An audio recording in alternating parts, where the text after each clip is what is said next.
Assalamualaikum warahmatullahi wabarakatuh.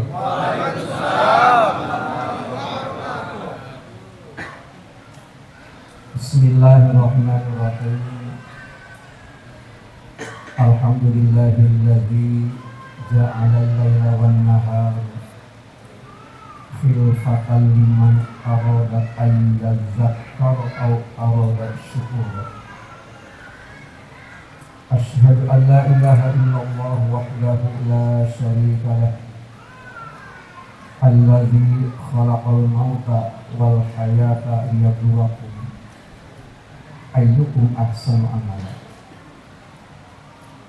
Wa asyhadu anna Muhammadan abduhu wa rasuluh da'iyan ila Allahi bi'idnihi wa sirajan munira. Ilahi anta maksudi wa ridhoka matlubi, a'tini mahabbataka wa ma'rifataka wa a'tini ma'aka abada. Ila hadrati sultani awliya wa qudwatil asfiya qutbir rabbani wal basis samadani as-sayyid Syekh Muhyiddin Muhammad Abdul Ghaus Saifullahil Maslul al-Qutub radhiyallahu anhu wa qaddasa sirah. Al-Fatihah. A'udzu billahi minasyaitonir rajim. Bismillahirrahmanirrahim. Alhamdulillahi rabbil alamin arrahmanir rahim maliki yaumiddin. Iyyaka na'budu wa iyyaka nasta'in ihdinas siratal mustaqim. Shiratal ladzina an'amta 'alaihim ghairil maghdubi 'alaihim waladdallin. Al-Mukarramun para wakil talqin, Syekh Mursyid, wabil khusus Kak Cece, Kak Ida, Kak Uun, selaku zuriyah yang berbahagia, pemangku manaqib, ikhwat, akhwat, rahimahumullah. Di dalam Al-Quran paling tidak ada 4 janji Allah Subhanahu wa Ta'ala. Yang pertama, seperti tadi dibaca pada pembukaan manaqib surat Ibrahim ayat yang ke-7. La in syakartum la azidannakum. Kalau kita bersyukur pasti ditambah. Itu janji. Disebut sebagai janji karena di dalam gramatika bahasa Arab, apabila dalam satu ayat ada 2 huruf taukid, huruf penguat, la azidannakum, itu ada 2 huruf penguat. Pertama huruf lam, la. Yang kedua adalah huruf nun pakai tasydid, la azidan, itu adalah huruf taukid, penguat. Siapa saja yang bersyukur pasti ditambah. Kalau membicarakan masalah syukur, apalagi pandangan dari pengersa abad, syukur itu menyebut sesuatu, menyebut orang, menyebut apapun karena kebaikannya. Itu syukur. Sesuatu, orang atau apapun yang menjadi penyebab kita bisa bahagia, itu juga sebagai yang patut disyukuri. Yang memberi nikmat kepada kita sebutannya adalah mun'im, memberi nikmat. Mun'im itu ada 2. Ada mun'im hakiki, memberi nikmat yang sebenarnya. Itulah Allah Subhanahu wa Ta'ala. Yang kedua, ada yang namanya mun'im wasili, pemberi nikmat antara. Ibu dibelikan jilbab oleh suami. Sebenarnya jilbab itu rizki dari Allah Subhanahu wa Ta'ala, tetapi melalui tangan suami. Makanya apabila diberikan sesuatu oleh suami, panjatkan dulu syukurnya kepada Allah Subhanahu wa Ta'ala. Alhamdulillah, terima kasih Bang. Jangan dibalik. Makasih ya Bang, alhamdulillah. Jadi kepada mun'im hakiki terlebih dahulu, gitu ya. La in syakartum la azidannakum. Begitu banyak sebenarnya. Apabila ternyata memang dibalik, apalagi diingkari, itu namanya kufur nikmat, bukan syukur nikmat. Dari tadi dibahas oleh Allah. Dalilnya juga sangat kuat. Malah saat Kyai Ridho membacakan tanbih, itu dalilnya sangat kuat di situ. Abah Sepuh mengutip ayat 112 daripada surat An-Nahl. Kalimat resminya begini dalam Al-Quran. Wa daraballahu masalan qaryatan kanat aminatan mutmainnah ya'tiha rizquha ragadan min kulli makan. Jadi Allah telah memberikan contoh, ada negara, ada kampung, ada komunitas masyarakat. Ternyata hidupnya adalah gemah ripah lonjinang, tak kurang apapun. Mengapa tak kurang apapun? Karena disebut ya'tiha rizquha ragadan min kulli makanin. Jadi kalau dalam konteks pemerintahan itu namanya PAD, pendapatan asli daerahnya, itu berbagai sektor semuanya masuk. Ya'tiha rizquha ragadan min kulli. Hanya penyakitnya satu, pakaparot bi anumillah, kufur nikmat. Dikasih hidup, ada yang mau nggak mau hidup, ada yang nggak mau.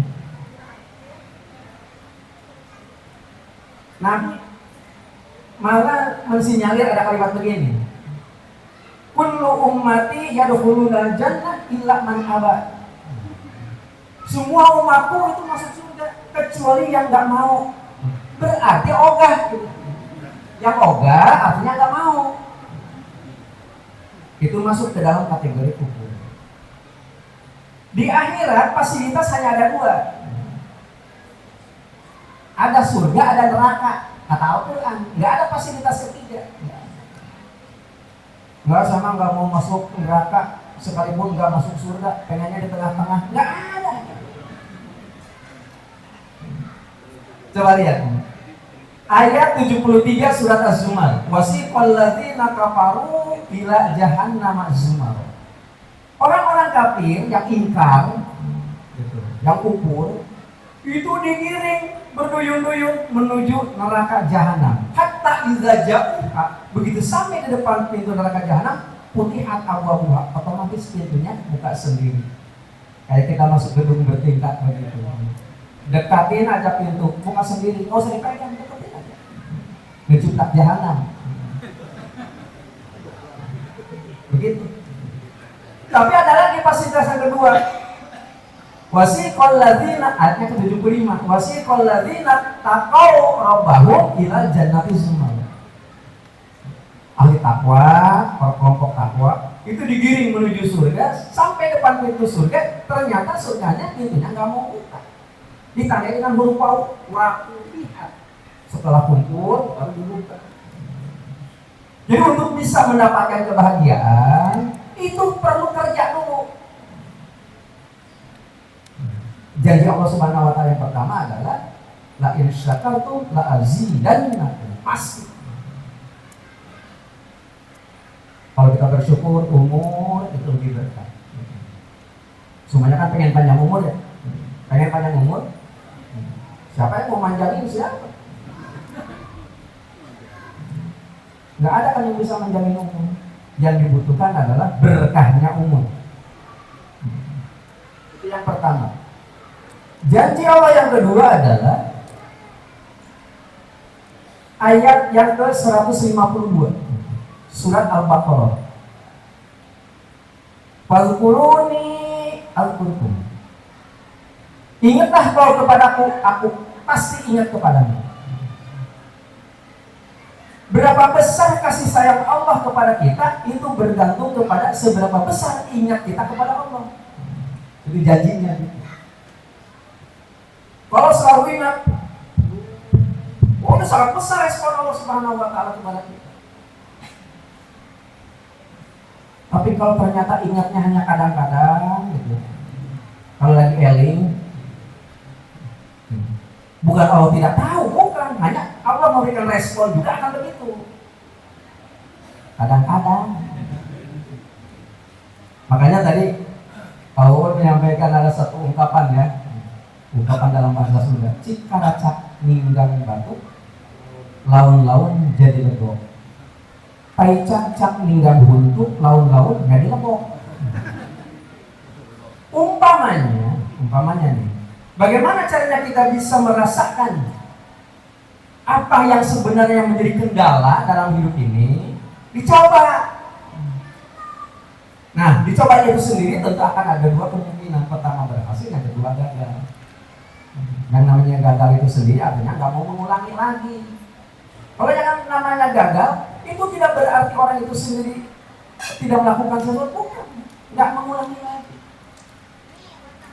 Ngajar zikir, la ilaha illallah, la ilaha illallah, la ilaha illallah. Diomongin aja sama tetangga. Berhenti. Jadi fadhkuruni azkurkum. Seberapa besar perhatian pengersa Abah kepada kita, semuanya akan tergantung kepada seberapa besar perhatian kita kepada Abah. Sangat gampang kita yang memaknainya sebenarnya.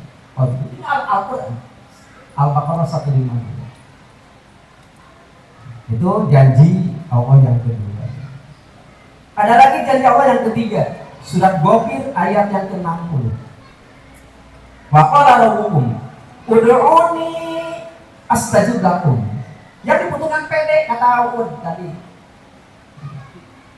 Jangan ada sedikit-sedikit ngomong ke Abah, sedikit-sedikit curhat ke Abah. Abah mah nggak dicurhatin udah tahu. Begitu. Saya datang ke Abah bawa aqua air. Abah mohon kiranya berkenan mendoakan supaya anak saya sembuh. Anak saya sudah batuk sudah 2 bulan. Apa kata Abah? Batuk juga ada yang 3 bulan. Itu kata Abah. Artinya sabarlah 1 bulan lagi, kira-kira begitu. Abah ngajarin saya sabar, nggak pernah ngajarin sabar dong, nggak gitu. Ngomong anak saya batuk udah 2 bulan, batuk ada yang 3 bulan.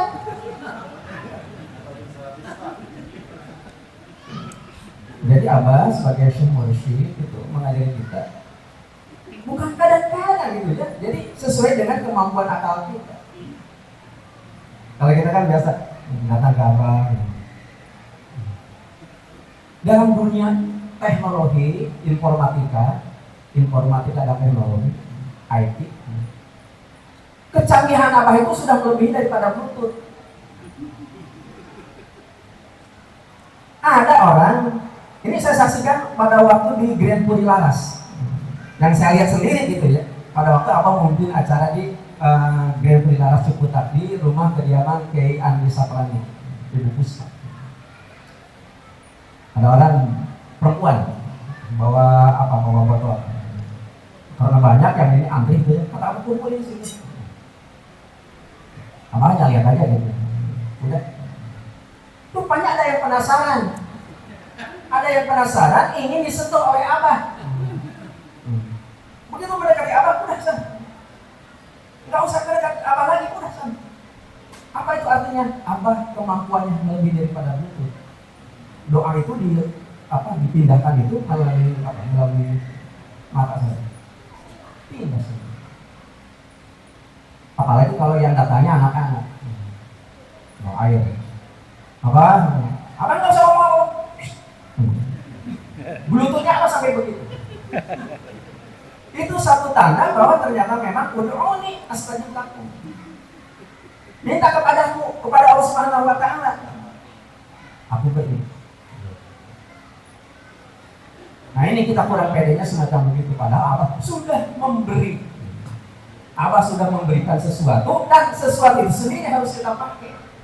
Bukan berarti tidak menyampingkan Abah, bukan. Yang dibutuhkan adalah itu. Dicoba. Sudah barang tentu, nah hati kita tetap connect kepada yang mulia pembesar. Sebab kalau kita ingin kepada Abah, seketika Abah kita tahu. Dulu saja tahun 2018 saat saya ingin sholat sunat 2 rakaat di Mihrab Anbiya di Palestina, di Masjidil Aqsa. Ada yang namanya Mihrab Anbiya. Mihrab dia itu Nabi didaulat untuk melaksanakan sholat sunat dengan makmum para nabi. Kan cerita Raja Bar kan begitu di mana-mana. Saya berniat ingin punya kenangan sholat di situ. Saya konek Robi itu kepada Abah. Saya ada di Aqsa di Palestina. Abah ada di Sinarasa. Begitu saya konek Robi itu kepada Abah. Demi Allah, Abah ada di depan saya sedang takbiratul ihram. Tanggal 13 Februari tahun 2018, pas hari Aidil, ada 17 orang yang talqin melalui saya oleh Abah itu di Masjidil Aqsa Palestina. Karena sampai merinding saya nyari jadwal Abah adanya di mana paling cepat ini. Ternyata begitu saya lihat ada tanggal 18 di Al-Hanin di sini. 18 Februari 2018. Saya pulang tanggal 17, sehari sebelum Abah ke sini. Kemudian nggak ngurus capek, nggak ngurus pegel, langsung saya datang ke sini. Abah maaf, lagi duduk di sini. Itu biasa Abah di sana. Saya cerita ke Abah, cerita bahwa saya ingin punya kenang-kenangan sholat sunat di tempat Nabi memimpin sholat berjamaah. Saya melihat Abah sedang takbiratul ihram di hadapan saya. Apa kata Abah? Kan Abah juga diajar. Itu kan kata Abah. Artinya seberapa besar Abah memperhatikan kita, itu semuanya akan bergantung seberapa tinggi ingat kita kepada Abah. Ini kan proyek Abah yang anak ini, bukan proyek kita, proyek Abah. Jadi kalau kita sangat antusias, begitu semangat untuk datang ke tempat manapun, itu Abah sangat-sangat memperhatikan. Makanya di dalam mukadimah manaqib tidak ada satu jabatan yang disebut oleh Abah kecuali pemangku manaqib. Kita buka dengan majelis doa. Yang pertama untuk ahli silsilah Al-Fatihah. Yang kedua untuk seluruh ikhwan akhwat TKN pondok pesantren dimanapun di dunia ini Al-Fatihah. Meskipun Bapak lagi nongkrong di mana, gak ikut hadir manaqib, dapat doanya, didoakan oleh orang-orang yang hadir manaqib. Nah, yang ketiga untuk pemangku manaqib disebut secara khusus oleh Abah. Makanya dianjurkan oleh para sahabat dimanapun kita perlu untuk mengadakan manaqib. Kalau dulu ada yang sebutan manaqib underground dimanapun.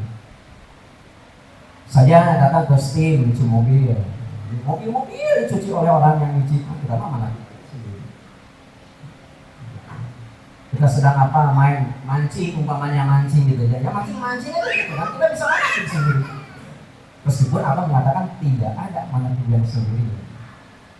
Karena tidak ada manaqib yang sendirian, apapun yang disampaikan di dalam doa kita itu menggunakan domirnya mutakalim ma'al ghair.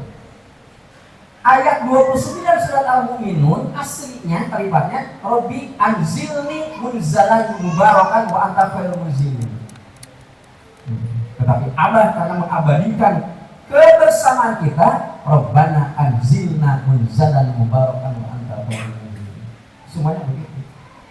Doa kunut pada waktu kita sholat witir umpamanya begitu. Rata-rata witir kan sendirian karena punya masing-masing. Dan namanya sendiri kan logikanya dalam bahasa Arab Allahumma hdini fi man hadait. Tapi Abah tetap mengabadikan meskipun kita lakukan sendiri Allahumma hdina fi man hadait wa atina fi man hadait. Enaknya kita berkata. Karena apa? Karena itu merupakan bagian yang tak terpisahkan bahwa apapun yang kita lakukan sebenarnya itu ada dalam genggaman manusia. Gak ada orang yang paling sibuk di dunia saya daripada Abah Awas. Hanya Abah lebih banyak tawajud untuk apa? Untuk menghantarkan niat kita, keinginan kita kepada Allah Subhanahu wa Ta'ala. Dalam cerita Isra Mi'raj, Nabi Muhammad hanya satu kali naik ke sana, ke Sidratul Muntaha. Abah saat setiap waktu datang ke sana. Jangan heran. Yang terakhir, janji Allah Subhanahu wa Ta'ala dalam Al-Qur'an ada dalam Al-Anfal ayat yang ke-33. Jadi Allah wa ma kana Allahu mu'adzibahum wa hum yastaghfirun. Allah tidak akan menyiksa membebani sesuatu kepada yang kepada siapapun selama yang bersangkutan masih beristighfar kepada Allah Subhanahu wa taala. Makanya jangan main-main, tidak istighfar juga diajarkan. Istighfar dalam konteks praktek, jangan lupa ada sholat taubat. Sholat taubat merupakan bagian daripada rangkaian sholat-sholat sunat setelah maghrib. Kemudian ada juga sholat taubat dilaksanakan pada waktu malam hari. Ada yang dilakukan pada waktu menjelang tidur. Yang menjelang tidur, apa tidak melakukannya itu sholat sunat? Karena apa nggak pernah tidur. Bagi yang suka tidur, lakukan di situ juga. Tapi karena Abah tidak pernah tidur, jadi Abah sendiri mengatakan Abah tidak melakukan sholat ini. Saya sempat mikir juga, kenapa ya Abah sebagai muslim tapi nggak melakukan? Oh iya, kalau Abah kan memang nggak tidur, kalau memang nggak tidur ngapain? Kalau kita kan lebih hafal bismika Allahumma ahya wa bismika amat. Karena memang kita nggak tukang tidur. Abah nggak pernah baca doa itu. Makanya jangan heran, tanggal 30 Agustus nih, 30 Agustus tahun 2022 tengah malam saya ada di Abah. Kata Abah, mulai saat ini Abah akan mengangkat orang yang tidak akan pernah tidur. Saat ini tanggal 30 Agustus.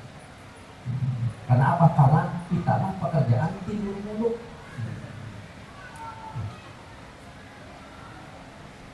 Gitu saja. Assalamualaikum warahmatullahi wabarakatuh.